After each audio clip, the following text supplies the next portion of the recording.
This video is sponsored by Squarespace. Hello and welcome back to the channel. If you're new here, hi, you are very welcome.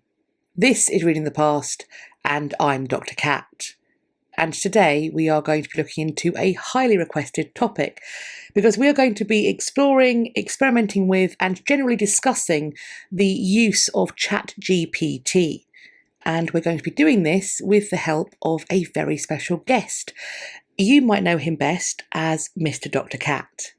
But before we take a look at ChatGPT and its risks and indeed benefits to the world of both historical study and historical fiction, I want to say an absolutely massive thank you to Squarespace for sponsoring another video on this channel. I am so very grateful to everyone who has taken the time to check out my website at www.katrinamarchant.com. Thank you so much to everybody who is continuing to buy merch from my merch store. I am absolutely loving as well seeing the pictures of that merch once it arrives to you. Also, to those of you who have signed up to the mailing list, I hope you're still finding it helpful to get that inbox notification about my uploads and my lives. Additionally, I am working on a fun new merch item and it's almost ready. And when it is, I'm going to put an image of that in the email so that you can be the people who check it out, who see it before anyone else. Before it goes in the shop as a live link, you're going to see what it looks like. And that is going to be happening relatively soon. So it is worth being signed up to the mailing list. I do think it's pretty fitting today, considering what this video's topic is all about, that I give a little mention to Squarespace's AI features, because it offers users a way to generate what they refer to as first draft content. And as we're going to be discussing today, AI text generation software can be a really useful tool. In this video, my husband will describe it as being a helpful friend or colleague. However, it does need to be used ethically and responsibly. But as you can see right here, the Squarespace Help Centre has got you covered in this regard too. To build your own website, go to squarespace.com for a free trial. And then when you are ready to launch, go to squarespace.com/reading the past to save 10% off of your first purchase of a website or domain. Thanks again to Squarespace for sponsoring this video.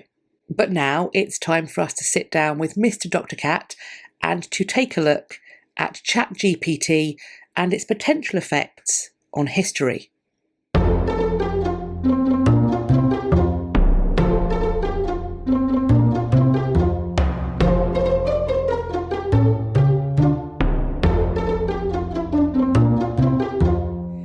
And just like magic, my glamorous assistant is here. Hello. Thank you so much for joining us. Well, thank you. Mr. Dr. Cat. He has been on the channel before. He's back now. And he is going to talk to us about ChatGPT. And it's really good that he's here because until I've got his beautiful slideshow in front of me, which I will be showing you elements from, it's really good that you're here to talk about it because I thought that ChatGPT was actually ChatGBT. So that's how little I know. Jamie, could you tell us a little bit about why you know anything about ChatGPT? I didn't plan on learning about ChatGPT. In the course of my work, in about November last year, when ChatGPT was first released, it obviously caused quite a stir, especially when it arrived in Europe, and forego all those details. But ultimately, it's the sort of thing which a lot of organisations need to start paying attention to. We were already having some discussions about AI, but it's really brought it to the fore. And part of my role is looking at information security and privacy compliance. So I started to spend all of my time, pretty much, it feels like all of my time, looking at AI and ChatGPT in particular.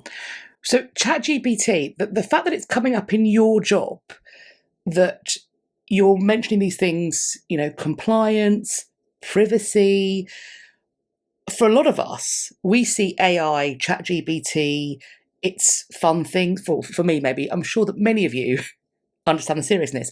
But for me, I'm thinking, it's, fun things. You can ask it to tell you a story, or you can perhaps cheat on your homework. More on that in a moment. Or you can use AI to generate images. This sounds like there's a undercurrent of potential risk involved. Absolutely. And maybe we can start by going, what is ChatGPT? I'm going to say that all the time. It's a P. It's a P. It's a P because it stands for, you've got it on the slide here, a generative pre-trained transformer. What's that? It is one type of artificial intelligence. Right. So in a very basic way, it's a type of artificial intelligence which uses prompts and input, sources relevant information that it's been pre-trained on, and then transforms it into the output that is desired. So it's been trained to, and correct me if I'm wrong on this, consume knowledge and then answer questions based upon that consumption. Yep, so it's been trained to communicate like us, using information that we put out there on the internet. It's been trained to communicate like us. Yes. So does it think like us? Doesn't think. It uses probability to calculate what the next appropriate word in the sentence would be. Right. Because when I put out the idea that we're going to talk about ChatGPT, I had a lovely email from Melissa, and a lot of your questions, Melissa, you're going to see coming up here because we are about to ask ChatGPT all about this. So one of the things you asked was, or talked about, was the notion that ChatGPT is making things up. So first of all, what does ChatGPT know? Nothing. Even less than I do. Well, explain that. Up until September 2021, ChatGPT was tasked with looking at the internet and looking at how we were using words and information, and that's how it was learning to communicate. So it's developing these probabilities of the next appropriate word being this. Can it create content from nothing? No, it can't. Now, it can regurgitate a fact that's incorrect if it's been told often enough that it, and the probability suggests that it is the correct piece of information. So although it can't make things up, it can appear to be making things up. So it doesn't know things and it can't make things up. You're talking about it working on the likelihood of the next word. Can we talk about an example? Can we show an example? How can we do this? Let's pull up ChatGPT and you show me what we can do. Shall we go with a fact that we know could be contested? Okay, yeah. So it's not absolutely certain. When was Anne Boleyn born? Because there is a date range involved there. So let's see. You notice how I've asked the question properly. So I've made it nice and simple. Let's see what ChatGPT tells us. So it gives the caveats of on or around 1501. Which is also a very sort of scholarly language, which I think is interesting. I'm going to hold that in the brain box.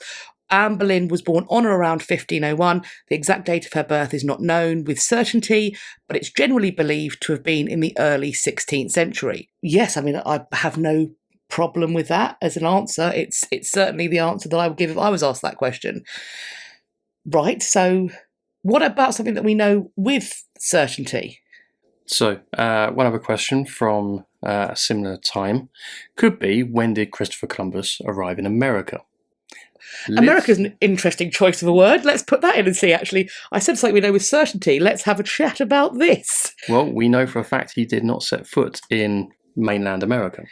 But will this know that? Exactly. Let's give it the opportunity to get it right or wrong. Christopher Columbus arrived in the Americas on October 12th, 1492. So then we have, he made his first voyage to the Americas under the sponsorship of Spain.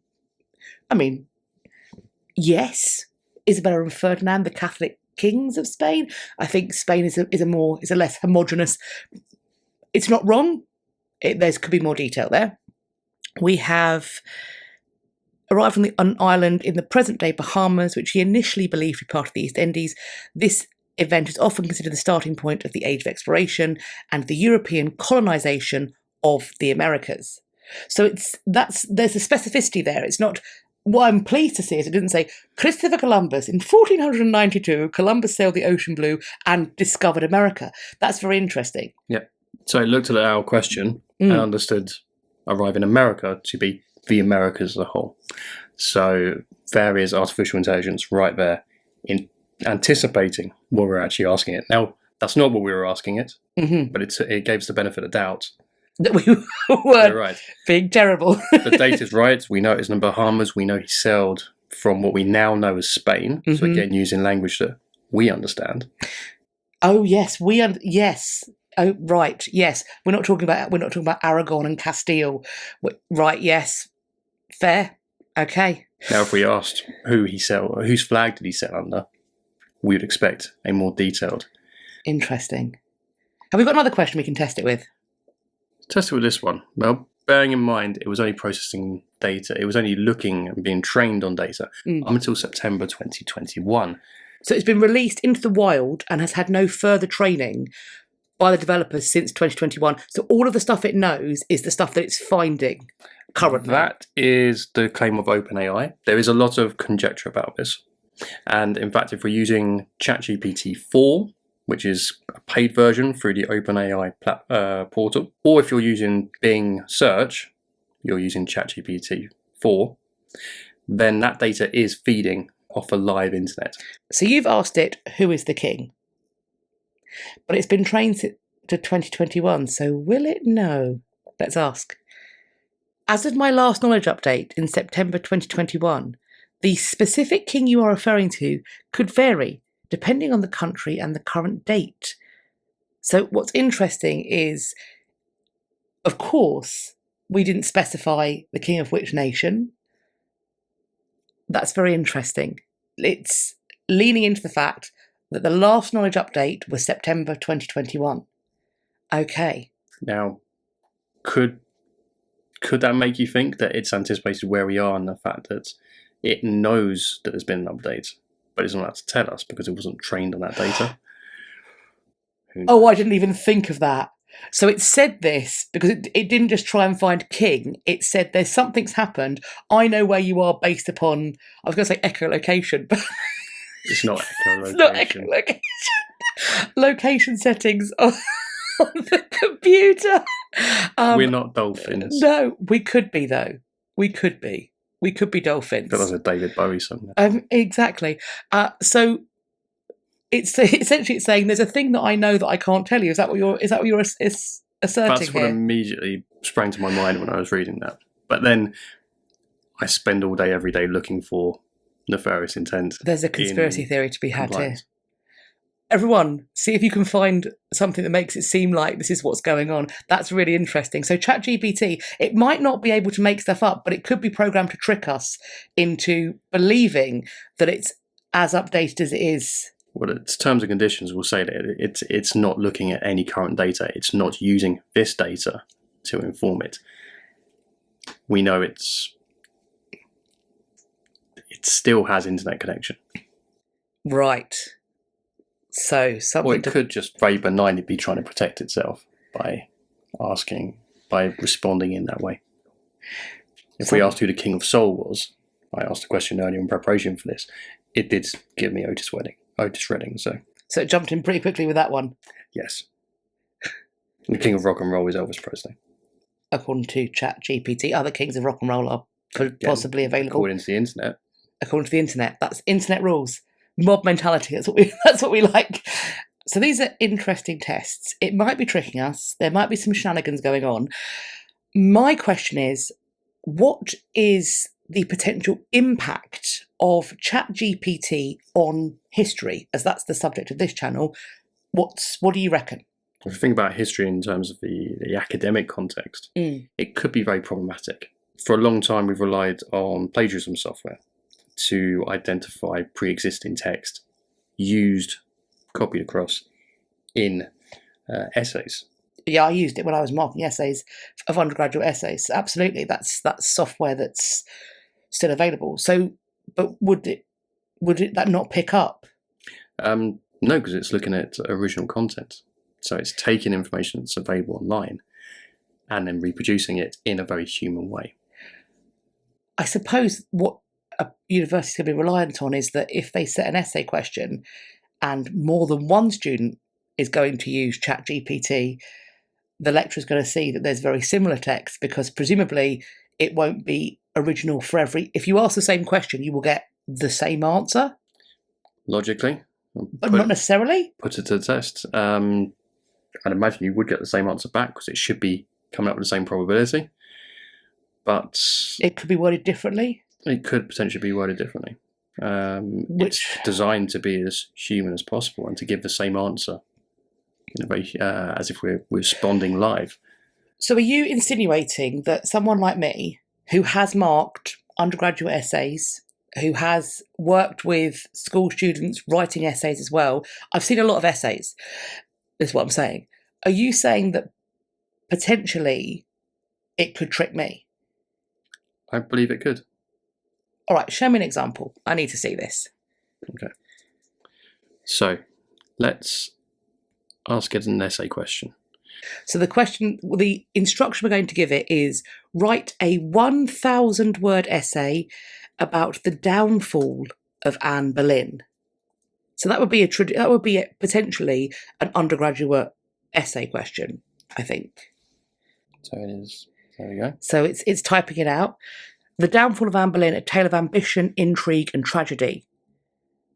Anne Boleyn, second wife of King Henry VIII of England, is one of history's most intriguing and enigmatic figures. Her rise to power and subsequent downfall is a story filled with ambition, political manoeuvring, and ultimately tragedy. This, do you know what? It's not something that I would expect a senior scholar to write, but if I saw a first-year undergraduate, maybe even a third-year undergraduate, open an essay with this strength of writing, I'd be fairly impressed, and I wouldn't go, a computer wrote this. What is immediately flagging for me, though, and we will put a link, I'm going to copy this essay into a Word document so you can have a look at it. I'll link it in the description box. What is immediately flagging to me as I look at this is, where are the citations? Where are the footnotes? This is what's going to go, this is not an undergraduate essay. Or if it is, I'm going to go, well, they know better than to not offer quotations. Could ChatGPT? Let's find out. Let's ask a question. And it knows to go to the one before. Let's find out. Right. I apologise for any confusion, but I cannot provide specific citations for the essay I provided earlier. As of my last knowledge update in September 2021, I don't have access to a specific database of citations, and my responses are generated based on a mixture of licensed data created by human trainers and publicly available information. The essay I provided is a general overview of the downfall of Anne Boleyn, based on widely known historical facts and narratives about her life and the events that led to her downfall. If you require specific citations for academic or research purposes, I recommend consulting reputable historical sources. So that's for ChatGPT. Books, articles, or academic journals on the topic of Anne Boleyn and the Tudor period. These sources can provide you with the references and citations needed for your research. This seems to me like it has been built with plagiarism in mind. One of the big concerns was around one of the big privacy concerns was, how do we know what data is being used? Where does it come from? Part of the requirement for it to be able to remain available was that it took certain steps to address it. This seems very much like the ability of saying, we simply can't give that information because we are not tracking where it all comes from. We are tracking what we're doing with it. This is essentially do your own homework. To an extent. Fair enough. Do your own homework. I have in the past received emails where somebody has worded a question to me in such a way that I've gone, do you know what? Do your own homework. But this now leads me on to go, academic articles and essays require citations, but historical novels don't, and indeed art in general doesn't. So, having talked about the impact of ChatGPT on academia, my next question is, what's the impact on creativity? This is one of the points that's at the heart of the current screenwriters' strike. AI tools are at a point where they could be, the content they could be generating would actually be human enough, or could mean that we could operate without that human expertise. That is a screenwriter and the ability to explore the human condition. So what, it could do dialogue, stage directions? Absolutely. Could write dialogue in the same way as we would write dialogue. So, I mean, a studio's going to love that, because you've got unlimited content that you haven't got to pay for, and you haven't got to deal with anybody's artistic temperament. You tell it what you want it to write, and nobody's morals get in the way or their need to feed their family. That's worrying. Given what we've seen Hollywood do recently, it would also mean there's no liability around an individual. They will credit ChatGPT, for example, as the author, and keep it rolling. Yes, and the audience would accept that. Very recently, Trey Parker co-wrote an episode of South Park using ChatGPT. He gave authorship credit. I suppose that's the thing as well, when talking about like academic papers, it is plagiarism, even if plagiarism software can't say it, because plagiarism is presenting something as your work that isn't your work. And if people who would work with screenwriters credit ChatGPT as the screenwriter, then they are well within their rights to do so in terms of what plagiarism is. So, but I suppose if it's pulling from existing text, how far can the originality go? How far can it has no lived experiences, it has nothing truly personal to it. Won't that just mean that scripts are fully generic? Absolutely. And there's not only a risk to the financial gain of a screenwriter, but also to the quality of the content. I'm not convinced that AI could have written Tommy Lee Jones's speech, monologue in The Fugitive, which I know you've seen recently. Yes. Because it came up in yes, conversation. And I made you sit through it again. Yes. Nuno's Prison and Treasure Hunt in Amelie. Yes. It's a very human mind that came up with that. And the soul-searching poetry of Shakespeare. So you don't think, I mean, they say that enough monkeys in a room for long enough with enough typewriters will write the complete works of Shakespeare. Are you saying then that ChatGPT does not have the capacity of a room full of monkeys? Let's find out. All right, go on then. What are you going to put in? Very simply, write a play in the style of Shakespeare.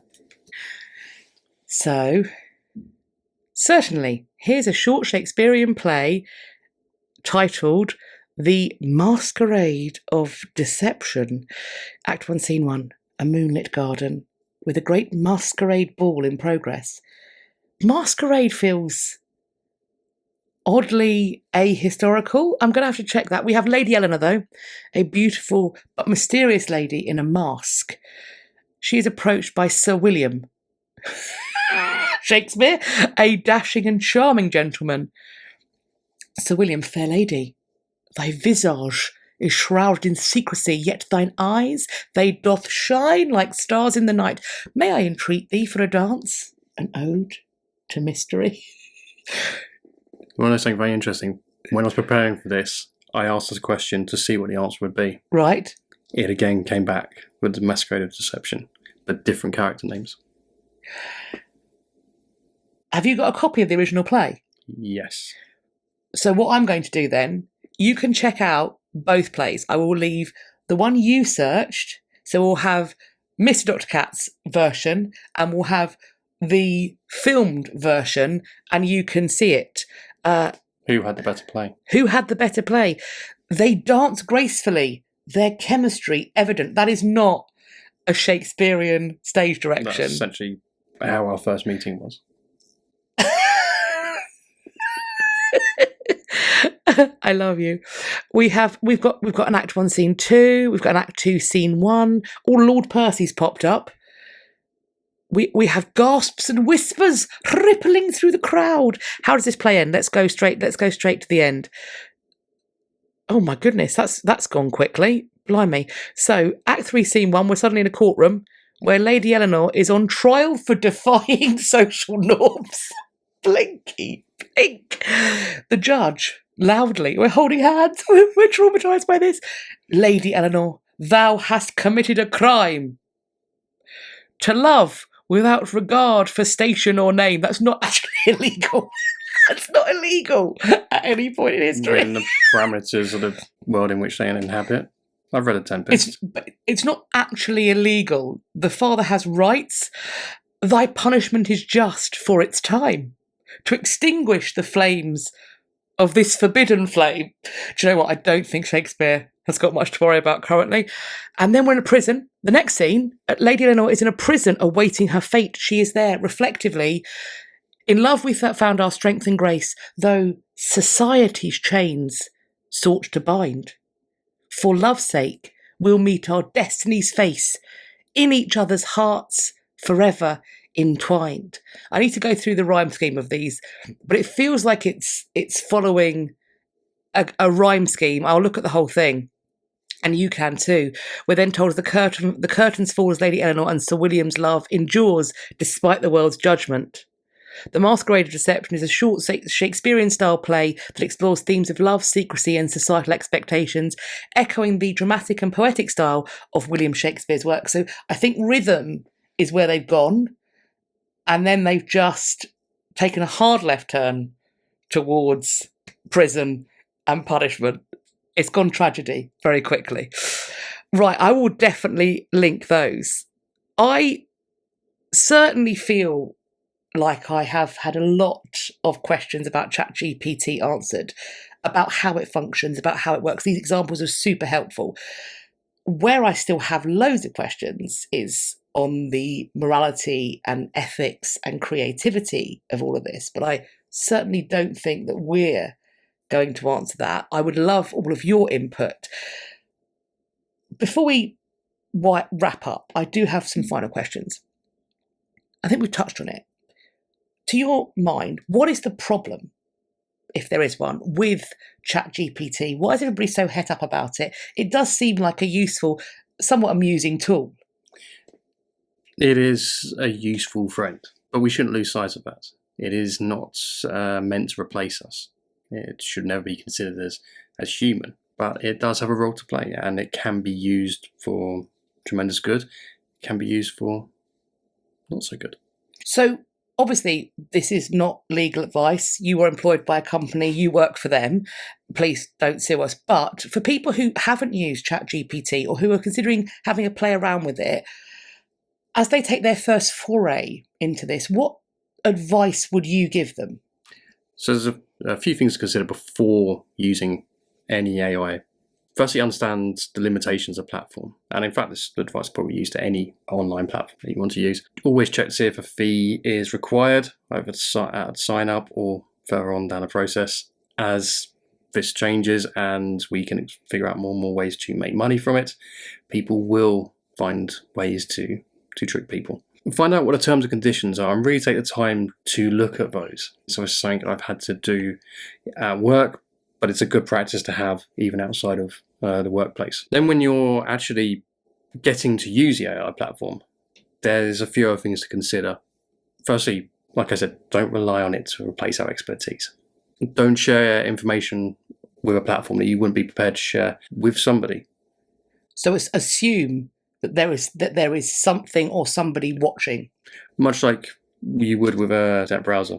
If you don't want to end up on a watch list, essentially, is what you're saying. Yeah. We should always be cautious about what we put out into the universe. Assume that everything you put out there is going to be associated back to you.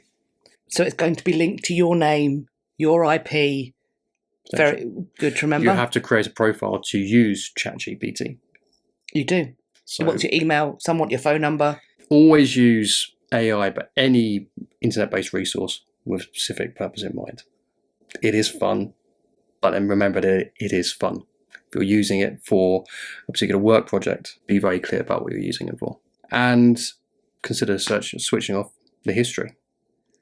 And I suppose that's not only so it can't track you, but also, presumably, the more it learns about you, if it can learn about you, it might start answering questions in a way that it thinks you want them to be answered rather than for a more general answer. So it might actually serve you better to use it in as anonymised a form as possible. Yes. There's a very fun feature in ChatGPT where you can have it, you can build profiles so you can have it respond using a particular profile. Could you do that with a historical figure? If it has enough data, yes. A future ChatGPT video. I mean, so far I think it's predominantly, can you ask Snoop Dogg to respond to this academic question? But yes, you could. Well, that's fun.